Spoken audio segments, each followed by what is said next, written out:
শুভ সকাল বন্ধুরা, সবাই কেমন আছেন? আজকের সকালটা একদম রোদ্দুর ঝলমলে। ঘরদোর পরিষ্কার করে ঠাকুরকে প্রণাম করেই আমার দিনের সূচনা হলো। এই যে দেখুন ঠাকুর ঘর, মনটা কেমন শান্ত হয়ে যায় শুরুতেই। সকালের নাস্তায় আজ একদম সাদাসিধে বাঙালি খাবার, মুড়ি আর সাদা আলু চচ্চড়ি। এবার রান্নাঘরের পালা। আজ বাগান থেকে কিছু তাজা পুঁই মিটুলি তুলেছি। মিটুলিগুলো খেতে কিন্তু খুব দারুণ লাগে। আজ মাটির উনুনে তাজা তাজা মিটুলি চচ্চড়ি রান্না করেছি। আজকের মেন আকর্ষণীয় রান্না দই রুই।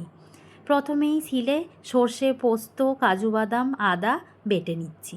শিলে বাটা রান্নার স্বাদই আলাদা। প্রথমে লবণ গোলমরিচ দিয়ে মাছটাকে ভেজে তুলে নিলাম। তারপর তেজপাতা, শুকনো লঙ্কা, গোটা গরম মশলা ফোড়নে দিয়ে পেঁয়াজ বাটা, কাজু পোস্ত বাটা দিয়ে দিলাম। এতে একটু পাতানো টক দই দিয়ে ভালো করে কষিয়ে নিয়ে মাছগুলো ছেড়ে দিলাম। এই যে রেডি আমার আজকে দই রুই।